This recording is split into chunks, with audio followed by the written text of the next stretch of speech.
Oi, tudo bem? Já começou mais um programa. Eu sou a Elga Figueiredo e vou estar com você na próxima hora com muita informação e muita conversa boa. Seja bem-vindo a mais um Elga e Você.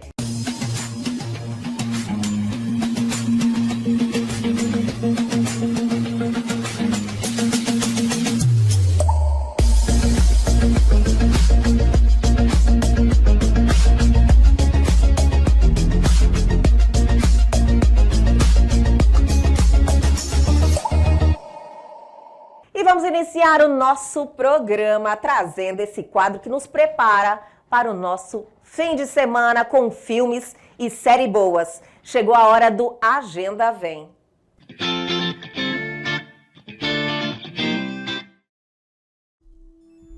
E atenção que já vai começar a super seleção de filmes para o seu final de semana. O Assassino. O filme conta a história de um matador de aluguel que sempre realizou seus serviços de maneira fria e implacável. Mas depois de ter cometido um grave erro e se tornar alvo de perseguição, ele começa a desconfiar de todos e até de si mesmo. Stick to the plan. Forbid empathy. Stick to the plan. Anticipate. Don't improvise.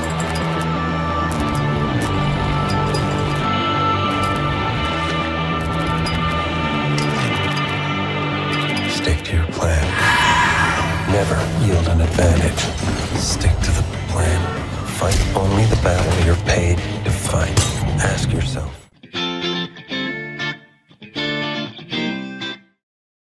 E seguimos em frente agora com Camaleões. Estrelado por Benício Del Toro, o longa-metragem é repleto de muito suspense e investigação. O detetive Nichols é um homem destemido que investiga o cruel assassinato de uma jovem corretora de imóveis. O caso, aparentemente simples, se revela cada vez mais desafiador. Assim, Nichols passa a repensar suas certezas e sua vida. Eu passei pela porta da frente. Eu chamei o nome dela. Olá? Não tive resposta. E depois?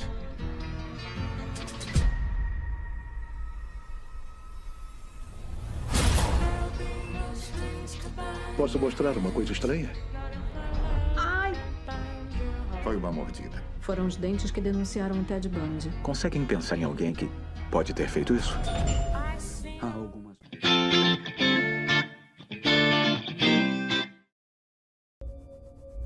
E vamos de Cavaleiro de Copas. Rick Christian Bale é um cara que leva uma vida que muitos acham um sonho, cheia de festas, luxo e mulheres. Só que em um certo ponto bate aquele, o que eu estou fazendo nele? E começa toda uma busca pelo sentido da vida.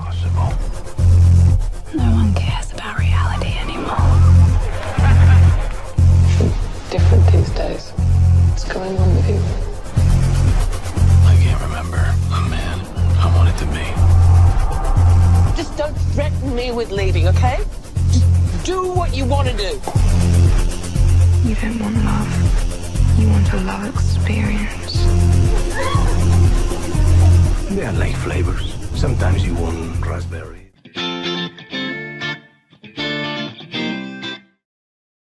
E aí, gostaram da nossa seleção de hoje? Podem ir tranquilo, minha gente, assistam que eu tenho certeza que vocês vão gostar, que tem o selo de autenticação aqui do Elga e Você. E o nosso programa só está começando. Na sequência, tem um bate-papo fantástico com a dupla Júnior e Moraes.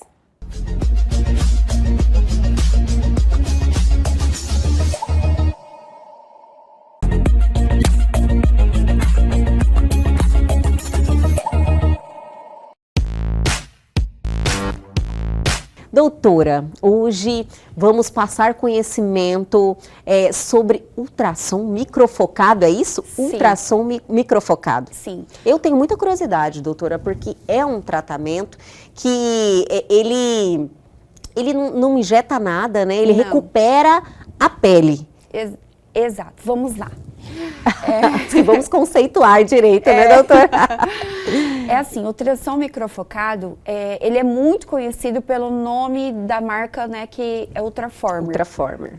As pessoas conhecem como Ultraformer, é o ultrassom microfocado, né? Ele é a tecnologia que tem o maior potencial de profundidade, né? Então, assim, é uma tecnologia, os médicos já utilizavam, né, muitos anos atrás, para fazer a degradação de tumores. Olha e aí, só. em 2008, ele foi acoplado na estética e traz resultados, assim, maravilhosos. Eu adoro, eu já fiz, tenho conhecimento, fiz algumas vezes, e fico muito feliz de existir esse tratamento, porque ele é algo que recupera, né? Algo que, sem injetar nada, entendeu, doutora? Sim. Tipo assim, porque não precisa colocar um ácido hialurônico, não precisa colocar nada, acrescentar nada à sua pele, ele recupera a sua pele. Sim. É porque, assim, os outros bioestimuladores, né, os outros tratamentos que fazem a bioestimulação, né, ou é por bioestimulação química ou por térmica, né? Perfeito, é isso mesmo a diferença. Exato. No caso, ele é uma bioestimulação através da tecnologia que vai fazer pontos de coágulos internos, né? O tecido vem para fazer a reparação, né, desses coágulos e formam as fibras novas de colágeno. Então, o diferencial desse aparelho é que ele vai alcançar o músculo. É o único aparelho que vai alcançar o músculo. Então, a gente consegue fazer aí a tonificação muscular. Entra dentro daquela englobação, né, que a flacidez, ela é um conjunto, né, muscular, falta de gordura. Então, esse aparelho a gente vai conseguir fazer essa tonificação muscular, a gente vai fazer a degradação de gordura quando necessário, porque a gente consegue, e claro, o tratamento da derme, epiderme, mais superficial. Doutora, o Ultraformer, ele, além de tudo que a doutora já falou na questão da flacidez, ele também é muito bom para contorno, né? Exato. Ele é bom para contorno justamente porque o que tira o contorno do rosto é a flacidez. Entendi. Né? Lembrando que o rosto ele vai derretendo, caindo, vai para sim, frente, né? Então a gente vai perdendo o contorno. Há pacientes que não têm esse contorno, né? Que é uma possibilidade anatômica, né? De não ter o ângulo da mandíbula bem marcadinho. Aí já é uma questão de associar com outro procedimento. Então o ultrassom sozinho, ele não vai fazer um contorno no rosto de uma paciente que não tem essa estrutura óssea. Entendi. Ele, associado a um outro tratamento, vai ter um bom resultado. Normalmente com ácido hialurônico, né? Vai fazer formar mesmo o preenchimento. Doutora, no caso da ultrassom, tem alguma contraindicação? Todo mundo pode fazer? Sim, tem as contraindicações de patologias cardíacas, né? Pacientes que possuem marca-passo, também, em algumas regiões, a questão do implante dentário também. Por se tratar do aparelho, né, que é de ultrassom de alta frequência, implantes dentários pode fazer aí acúmulo de energia, causando lesão. Olha então, só. Em algumas regiões, e claro, também vai da expertise do profissional em relação às ponteiras, né, porque a gente tem aí várias ponteiras para alcançar várias profundidades dentro do planejamento individual. Mas, geralmente, é muito bem aceito, né? Todo mundo Sim. pode se utilizar desse tratamento. Pacientes também que tomam um remédio anticoagulante, né? Por fazer pontos de coagulação, a gente precisa do organismo, né? Para vir fazer essa reparação. Então, tem ali na anamnese, o profissional já conversa com o paciente em relação a essa indicação. Doutora, pelo pouco que a doutora já falou sobre esse tratamento, eu vejo que a doutora, como a doutora adora associar também, ele é um tratamento que antecede outros procedimentos. Com certeza. Pensando pelo grau inicial, né, da paciente, da indicação, então se a paciente ela tem um grau de flacidez de moderada a mais pesada, a gente vai fazer com que diminua esse grau de flacidez, fazendo retração, né? Então vai diminuir, consequentemente, o volume de preenchimento, né? De material injetável. Doutora, você vê o quanto é importante você ter aí uma indicação, né, de um bom profissional. Eu gosto de reforçar isso porque às vezes a pessoa chega buscando um benefício lá, tipo, eu vou resolver a flacidez que está aqui nessa quedinha que eu não sei como é que chama aqui, doutor, no jaw, é isso mesmo? Sim. Mas já vai buscando preencher esse local. Se você anteceder com um tratamento que tem uma retração aí dessa flacidez, que dá uma firmada na sua pele, você vai usar muito menos produto e vai ficar um resultado muito mais natural. Sim, essa é a importância da associação, né? A gente ir utilizando os tratamentos para ir tratando a queixa. Então, as pacientes mais jovens, né, elas procuram bastante esse tratamento principalmente para a região de papada.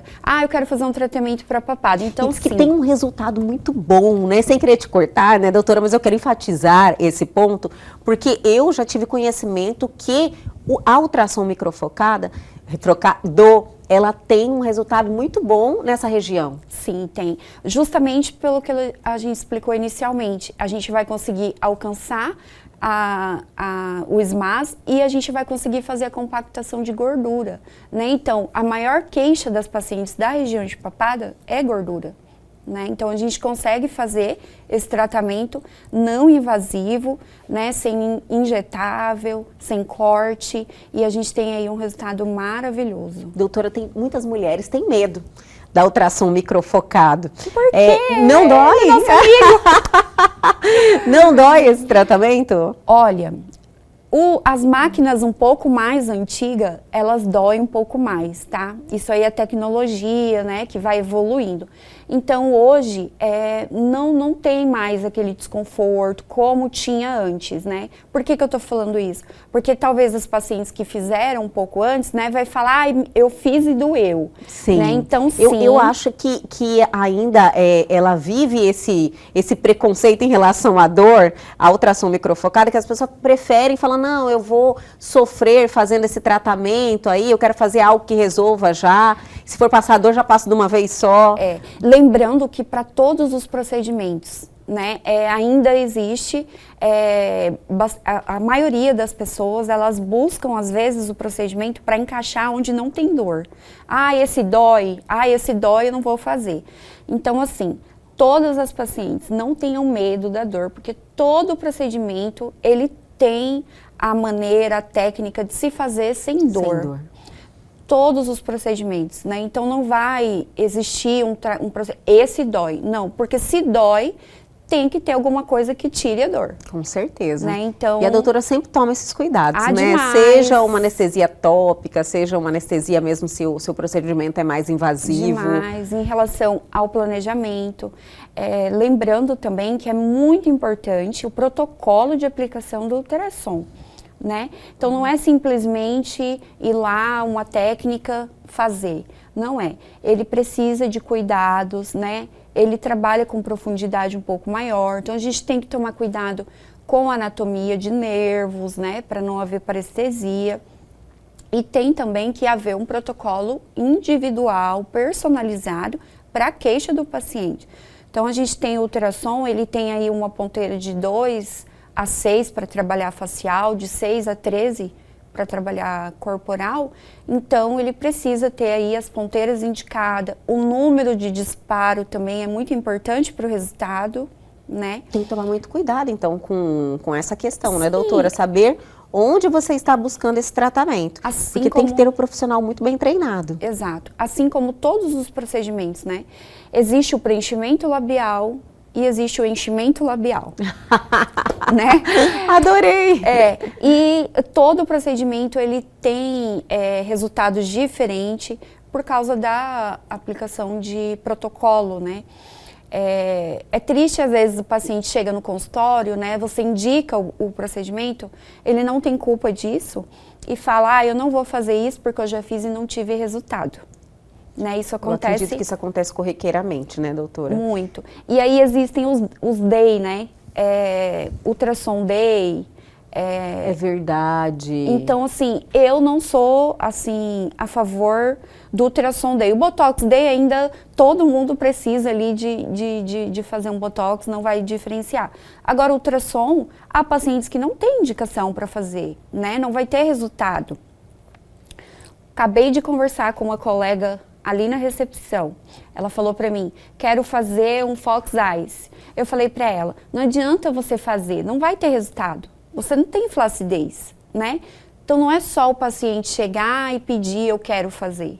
A gente precisa entender. Geralmente, quando o assunto é ultrassom microfocado, você ouve muito falar sobre, conseguimos fazer, levantar o olhar, conseguimos fazer isso, aquilo. Então, a pessoa precisa ter indicação, senão ela vai fazer e não vai colher frutos, benefícios nenhum. Exatamente. É esse o ponto-chave. Colher o benefício do tratamento, né? Entendi. Então, até onde a gente pode chegar com esse tratamento, ou esse tratamento não tem indicação para você, por quê? Porque você vai pegar o dinheiro e vai jogar no lixo, né? Então, a gente precisa aproveitar ao máximo dos procedimentos. Então, ele vai levantar o olhar, ele vai levantar o olhar do olhar que está caído, né? Do olhar que não está caído, não tem flacidez, é anatomia. Entendi. Precisa realmente ter uma flacidez ali considerável, né, dentro da sua situação, para você realmente ter um levantamento, senão... Para pacientes que não têm um grau de flacidez, a gente pode utilizar para fazer o contorno, né, por quê? Porque a paciente não tem flacidez, então ela tem os coxinhos de gordura, para aquelas pacientes que têm o rostinho um pouco mais redondo. Aí a gente entra com outra ponteira, a gente não vai fazer tratamento para flacidez, a gente vai fazer a compactação de gordura.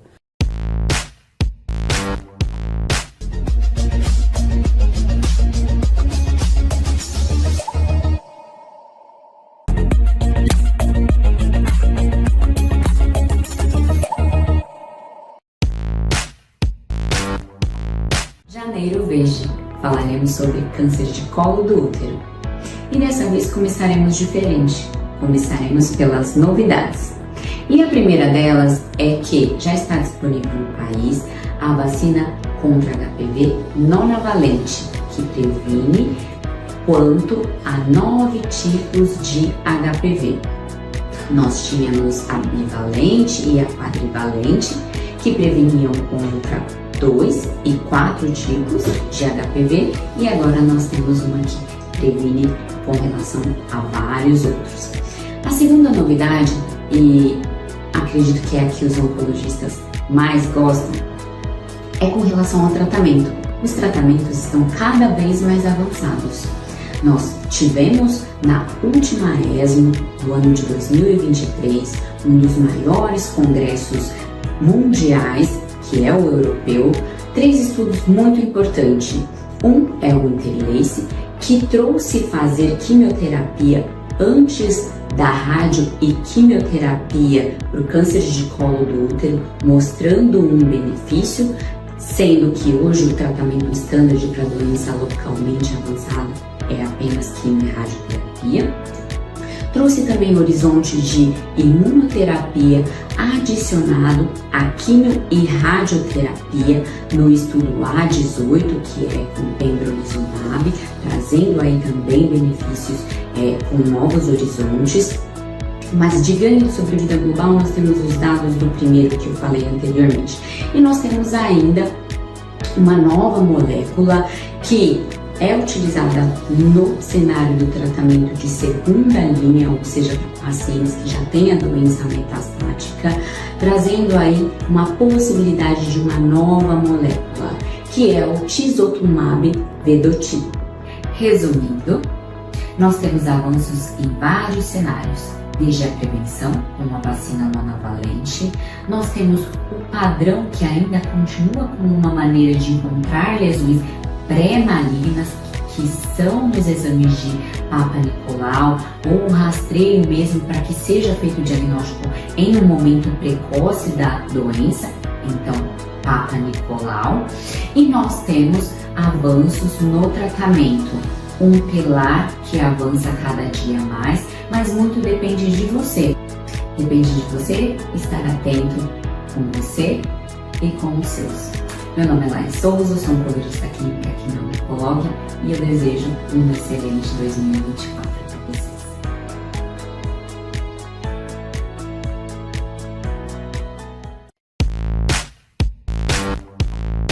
Acho que no último programa já comentei isso com você, o conhecimento ele é a base de tudo. Com certeza. Né? E o conhecimento ele nos fortalece para nós tomarmos as decisões corretas e, acima de tudo, fazermos planejamento.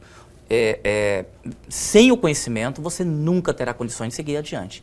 Ele é o primeiro pilar de tudo. Né? O que fica-se sempre como dica, ensinamento, é onde buscar este conhecimento e em quais pessoas buscar este conhecimento.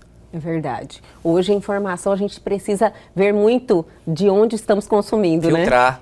Com certeza. Loader, você, além de ter uma história que já compartilhou aqui com a gente, a sua história, a sua trajetória, que foi de muita batalha, de muita coragem, muito enfrentamento. Então você aprendeu muito com a sua própria história, mas não somente isso, você também busca o conhecimento diariamente. Então eu acredito que essa mistura te credibiliza muito a passar essa experiência, através, lógico, de tudo que você viveu, para todos nós, né? Aqui através do nosso programa.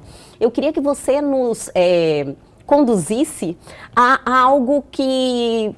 atitudes simples que as pessoas podem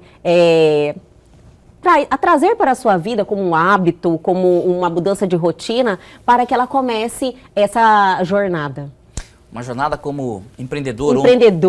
Ou como um novo negócio. Ou de repente deixar um emprego e ser dono da sua vida, ser dono do seu negócio. Isso, ter essa mentalidade de crescimento. Então, Elga, eu tenho comigo assim, pela minha experiência, pelos anos vividos, eu já participei e vivi de N situações que diariamente sendo feitas podem te credenciar ao sucesso ou não. Ai, né? que maravilha! Quando a gente fala em hábitos, eu acho que primeiramente nós temos que falar o seguinte, no que as pessoas fazem, nos erros que elas cometem, que às vezes as impedem de seguir em frente. Olha que maravilha! Tá? Então eu posso numerar, e isso é muito importante ter em mente, porque o primeiro passo é não cometer os erros que a maioria comete. Né? Então, vamos lá. O primeiro grande erro que de repente uma pessoa comete isso principalmente quando a pessoa ela deseja abrir um novo negócio, que ela almeja ter um sucesso financeiro, um sucesso profissional, ela achar que o patrão dela é rico por acaso. Adorei, Loader. E isso eu acho que é algo bem comum, né? Muito comum, muito comum.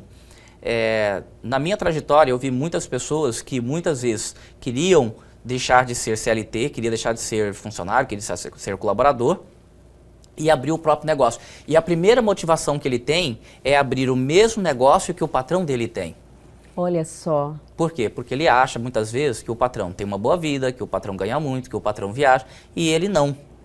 Só que ele nunca leva em consideração o conhecimento, a expertise, o tempo dedicado por aquele patrão para chegar naquele ponto. Sim. Que ele chegou. Tá? E aí, você pode ter certeza que qualquer negócio que começa com esta base, ele está fadado ao insucesso. Entendi. Tá? Este a pessoa precisa avaliar muito bem os motivos que estão levando ela àquele caminho, então diríamos assim. Exatamente. Se são certos. Exatamente. Um outro erro que grande parte das pessoas cometem, e eu comentei sobre isso no último programa, é pensar com o coração e não com a cabeça. Fez muito sentido. O que eu entendi dessa questão de pensar com o coração, e eu até pontuei no programa passado, que a gente estimula muito as pessoas a buscarem o seu propósito. Né? Nossa, o que eu amo fazer, o que eu tenho talento, o que Deus... Eu falo que Deus sempre manda uma colinha para todos nós, que a gente se destaca em algo, né? Eu acho que todo mundo tem um traço de personalidade que você fala, nossa, eu sempre fui uma boa comunicadora, eu sempre conversei muito, no meu caso, por exemplo. Mas isso se mistura com essa questão do coração, né? E muitas vezes o que a pessoa ama não é o que Tá dando dinheiro. Eu já vi inúmeros negócios fracassarem porque muitas vezes, ou a mulher ou o homem, ela gosta de determinada coisa e ela abre, né? Eu vou citar até um exemplo do passado que eu me recordo agora. Eu tinha um amigo que a esposa dele adorava vestidos longos, floridos, naquele estilo vestidos indianos, né? E ela adorava, usava aquilo todos os dias, e ela resolveu abrir uma loja daqueles vestidos, né? E acabou que algum tempo depois acabou fechando. Por quê? Porque ela não conseguiu emplacar aquilo para outras pessoas, né? É um segmento muito nichado, né? Exatamente. E poucas pessoas, não são todas as pessoas que gostam desse estilo. É complicado, realmente. Então você entende, Eu já entendi. Você entende que é o pensar com o coração. Com o coração. Né? Então deveria ter sido feita uma pergunta antes. Será que todas as pessoas gostam do mesmo? Todas não, né? Uma grande quantidade de pessoas gostam do que eu também gosto. Você vê o tanto que você tem que levar a sério isso, né? O que, no caso, a pessoa precisa fazer um estudo, né? Claro, planejamento. A viabilidade daquele negócio. Planejamento. Outro erro muito comum é a pessoa precisa aprender a dominar a vaidade. Olha, tem muitas isso pessoas, é importante. Tem muitas pessoas que abrem um negócio, né? Ela almeja deixar de ser funcionário, ela abre um negócio e ela já começa, a partir daquele momento, achar que ela já está feita, que ela já está rica, que ela já subiu na vida, né? Então ela coloca ali muitas vezes, tem pessoas que colocam a esposa para trabalhar, ou colocam o marido para trabalhar, ou colocam a mãe para trabalhar, ou contratam um funcionário e já fica na casa dele ali, ó, de papo pro ar, né? Assistindo futebol. Sou empresário agora, eu que mando em mim, não trabalho mais para ninguém, não bato ponto. E um grande erro que as pessoas pensam é que o empresário, ele trabalha pouco. Isso. O dono do negócio trabalha pouco. Ele precisa ter ciência e consciência que ele vai sempre ser a pessoa que mais vai trabalhar. Tem que ser, né, Loader? Tem que ser dessa forma. Porque se não for, o negócio não vai para frente. Geralmente, na realidade, isso que você me falou agora, me levou, assim, a algumas experiências que eu vivi com pessoas que justamente pensam dessa forma. Tipo assim, nossa, eu comum. Isso mesmo. E é incrível você falar sobre isso, porque as pessoas falam, nossa, mas quem é assim? Quem pensa dessa forma? Que inocência é essa? Mas acontece muito. É corriqueiro. Por isso que eu falei, é interessante nós falarmos dos erros mais comuns que acontecem, para depois nós falarmos das mudanças. Mas outra coisa, Loader, assumir esses erros é um exercício que você faz, porque muitos deles são cometidos sem a pessoa perceber que ela está fazendo isso. Eu diria para você que isso é um processo no decorrer da vida. Eu costumo falar que você ser empreendedor, você ter sucesso, ou você deixar de ser, de repente, funcionário para ter seu negócio próprio, não é uma receita de bolo. É um exercício para a vida, porque você necessariamente terá que passar por vários processos. Né? Então você vai ter que se desligar de algumas coisas. Nós já conversamos sobre isso no último episódio. Vamos reiterar um pouquinho. Exatamente. Que faz muito sentido. Exatamente. Você precisa abrir mão de alguns confortos, porque você terá que se desdobrar. Né? Você terá que mudar a sua consciência, porque você vai ter que acordar mais cedo. Você precisa acordar mais cedo que os seus funcionários. Você, por algum tempo, ou talvez por muito tempo, você terá que ganhar menos que eles. Isso acontece muito. Né? Sim. Lembra que eu te falei de um grande erro que a pessoa acha que ele abriu um novo negócio e já está rico, aquela coisa toda? Não. Muitas vezes você vai ter que ganhar menos que o seu melhor funcionário. Olha só. E tá tudo bem, e é isso aí mesmo, na realidade, né? E tá tudo bem, porque este é o processo. Este é o processo. Então é inevitável que você passe por erros. O que você não pode ter é medo de enfrentar isso.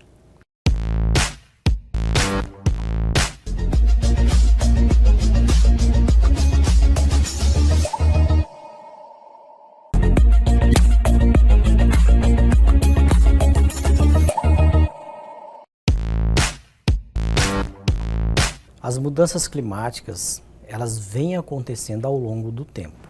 Sim. Então, logo após ali a Revolução Industrial, começaram as queimas de carvões, combustíveis fósseis, o clima do mundo tem essas oscilações e de um tempo para cá ele está aumentando a temperatura. Então as mudanças climáticas, elas hoje, atualmente, elas estão causando eventos extremos, Sim. que são ondas de calor em algumas regiões, chuvas extremas em outras regiões, como foi o caso do Rio Grande do Sul no fim do ano. Ciclone, coisas que não tinham antigamente. Verdade. Então são eventos extremos que são preocupantes, porque a população, nós não estamos preparados para viver o ano todo com calor.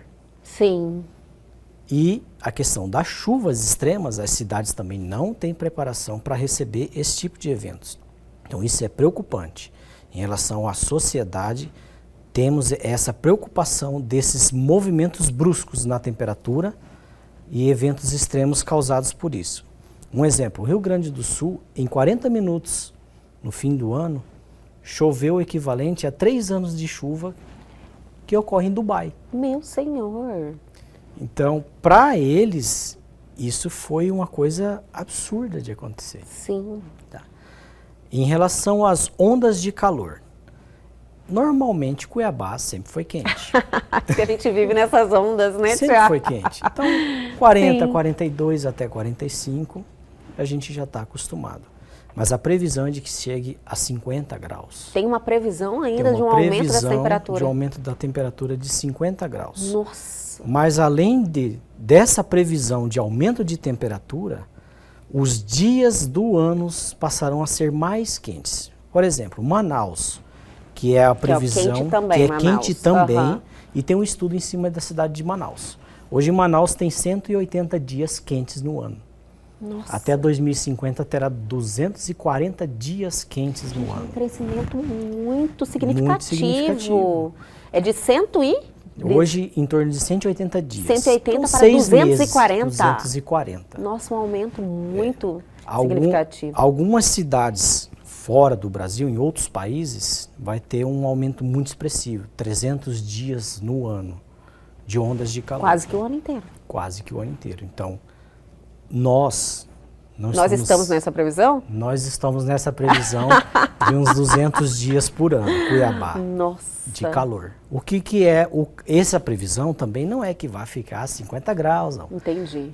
As ondas de calor é considerado que naquele dia a média é 30. Se está 35, já é considerado Entendi. Um pouco assim acima da média. Eu compreendi agora, porque a gente fala desse aumento para 50 graus, as pessoas falam, meu Deus do céu, vou viver 300 dias do ano com 50 graus, quase não que é impossível. Isso. Então, assim, são dias quentes acima da média. Entendi. Isso aí atrapalha a nossa saúde. Com certeza, não só a nossa saúde, né, Tiago, atrapalha sim. Inclusive, como a nossa pauta inclui também a questão do agronegócio hoje, falar desse segmento tão importante para todos nós, para o nosso país, né, esse segmento que impacta diretamente na nossa vida, com o nosso alimento e vários outros benefícios que o agronegócio nos traz, ele é impactado diretamente com essas mudanças climáticas, né, Tiago? O agronegócio ele é impactado diretamente porque, principalmente, depende de chuva. Sim. Então, depende de períodos de chuva e também depende de períodos de seca dentro da sua fase de plantio e colheita. O que aconteceu agora, fim do ano? A soja em Mato Grosso. Vamos dar como exemplo o nosso carro-chefe, né? Que é a soja. A maior economia do Sim. estado. O plantio começa por volta de setembro. Então, quem plantou em setembro, até meados de outubro, perdeu a produção. Nossa! Perdeu a produção. Devido ao quê? A onda de calor que atingiu a região centro-sul do país aqui, que nós estamos dentro dela, fez com que a superfície do solo na soja, no plantio de soja, chegasse a 60, 70 graus. Então as plantas que nasceram e cresceram, a gente falou que elas cozinharam, elas murcharam, porque a chuva não foi contínua naquele período. Então houve uma perda aí já na fase de plantio. Olha só, eu nem tinha essa informação que tinha acontecido isso. Sim, geralmente as pessoas não tomam esse conhecimento, né? A gente anda pelas estradas aqui no estado, você vê dentro das áreas de plantio de soja algumas falhas. Olha Esses só. são os lugares onde a soja morreu. Então ela depende de chuva para plantar no momento certo. Mas quando chega a colheita, ela depende também que a chuva cesse. Porque dependendo da umidade do grão, a máquina não consegue colher. Entendi. Porque se ela colhe, a vagem da soja não se abre, então ela não consegue retirar o grão de dentro da vagem. Então o excesso de umidade também causa perda na soja. Então a chuva, esses eventos extremos, chove muito agora ou depois, isso vai modificar aí a questão do agronegócio no estado. Tem que ser feito algum estudo, que já tem algumas... Eu acredito que já estão já assim, tem, né? Em ritmo acelerado, isso, tentando já tem alguns sanar esse estudos, problema. essa questão do déficit hídrico que a gente está tratando hoje. E quando eu tive meus 14, 15 anos, eu fui meio que obrigado a sair de casa, porque, de fato, ali vários amigos já estavam indo para o caminho do mal.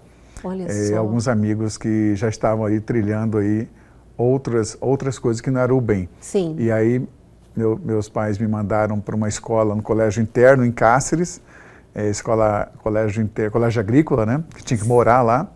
Eu era bolsista, eu recebia para estudar, trabalhar e morar na escola. E aí quando me formei com meus 16, 17 anos, já veio a ideia de me alistar no Exército, onde me alistei e servi um ano. E nisso de servir um ano, eu já fiz aquele curso do oficial temporário no Exército e era obrigado a ter já pelo menos estar fazendo a faculdade. E à época eu estava fazendo economia na Universidade Federal e aí surgiu a oportunidade do Exército e entrar e fazer o concurso da Polícia Militar. Só que eu não tinha nenhuma vontade, nenhum desejo, porque minha família, ninguém era da polícia, né? Ninguém. Nossa, eu imaginava o contrário. Não, geralmente vem de família, né? Que desperta essa vontade. Não, minha família tinha até era até contra. Sério? Porque a minha mãe mesmo, ela não aceitava no início que eu tinha escolhido a carreira policial. É uma questão de proteção, né, coronel? É porque o bairro que a gente morava, a polícia só ia lá para duas coisas, ou para prender ou para bater. Entendi. Assim que a gente via a polícia na época, né? Mas aí com isso mudou. E quando eu fiz o concurso, tanto é que eu fiz até escondido o concurso, porque eu já fazia economia na Universidade Federal, e aí eu falava que eu queria fazer direito, né? E aí eu falei para ela que eu ia fazer faculdade, concurso para direito, o vestibular, e saiu o resultado, não saiu meu nome no curso de direito. Olha né? só. E aí os amigos começaram a ligar. Meu nome, o pessoal me conhece como Xande no bairro, né? O Xande passou para CFO, e ela queria saber o que era isso, né? E quando ela me acordou, que ela descobriu que era para ser oficial da polícia, eu lembro que eu falei uma frase para ela, eu falei, olha, levante a mão aí, mãe. Porque eu era oficial do Exército e eu fazia a universidade à noite. Aí ela abriu, eu falei, na polícia deve ser a mesma coisa de suas mãos, os dedos não são iguais. E se lá na polícia for todo mundo do jeito que a senhora pensa que eu saio de lá, eu não fico por lá, né? Mas isso aí foi por pouco tempo, ela já viu que na polícia a sua grande maioria dos homens e mulheres são pessoas honestas, corretas e que trabalham e que vivem do seu sustento, do seu próprio suor. E aí fiz academia militar durante 3 anos e aí com isso ela foi convivendo com os amigos, com a rotina, e ela pôde ver que realmente a polícia militar são pessoas que oriundam da sociedade e que muitos são de família, né? Muitos são tradicionais, famílias tradicionais, família Figueiredo na polícia militar tem bastante, família Metelo tem bastante policiais, filhos, sobrinhos, e na família Mendes não tinha ninguém. Não tinha nenhum, foi o pioneiro então, coronel. Pioneiro. E foi aí que Deus deu oportunidade, porque foi algo assim tão... o concurso era muito concorrido, né? Ainda é. E quando eu fiz, obviamente, eu não estava tão preparado. Eu fazia universidade, eu sempre fui estudioso, eu sempre gostei de ler, sempre fui curioso pela leitura. E eu fui fazer o vestibular a 100 metros da minha casa. Olha, eu tive tanta sorte que eu trabalhei na madrugada, porque além do Exército, eu fazia filmagens de casamento. Olha. Eu trabalhava como cameraman. E tem gente que está na imprensa até hoje que conviveu comigo. Era cameraman. Que maravilha! Eu fazia filmagem de aniversário, casamento, fazia filmagem de modelos. Fazia todo tipo de filmagem, com uma M9000, né? E aí eu trabalhei a noite toda, madrugada, eu perdi o horário para levantar. Eu só levantei porque o sino da escola era praticamente na esquina de casa, tocou, e eu acordei assustado, eu saí correndo. E aí quando cheguei lá, o portão estava fechado. E aí a pessoa que cuida da escola é a mesma pessoa que eu tinha convivência ali no bairro. Ele pegou e falou: Xande, sabe onde o pessoal entra para entrar na quadra? Entra por lá. Eu saí correndo e peguei o muro quebrado, entrei por lá e consegui adentrar no pátio. Era o destino, né, coronel? Era o destino. Então eu falo que foi Deus. Foi Deus mesmo. Porque quando eu comecei, inclusive, a prova, começou às 8 da manhã, se eu não estiver enganado, eu dormi até mais 10 horas. A fiscal que me acordou: você não vai fazer a prova? Porque realmente eu estava cansado, né? E aí comecei a fazer a leitura da prova e comecei a responder algumas que eu sabia e tal. E eu cheguei em casa e falei: não vou mais, não vou fazer vestibular, não. Eu dormi até 10 da manhã. Eu falei: não, já que você quer direito, você vai fazer direito. E aí fui no dia seguinte e para mim foi uma surpresa quando eu passei. Realmente eu não esperava. E até hoje eu devo isso a Deus. Eu falo que é Deus que me colocou, porque de fato é uma profissão que eu aprendi a amar. Eu depois de formado, eu fui para vários lugares, né, no estado. E hoje eu falo com muita propriedade. Eu amo a minha profissão, né, e eu falo assim, eu gosto de trabalhar agora no final do ano. Alguns locais tiveram recesso. Eu trabalhei Ano Novo, trabalhei Natal com meus policiais, eu estava todos os dias lá no quartel, enquanto várias instituições tiveram recesso. E é porque eu estou na função de comandante-geral. Então, para isso, eu devo diariamente honrar o meu trabalho.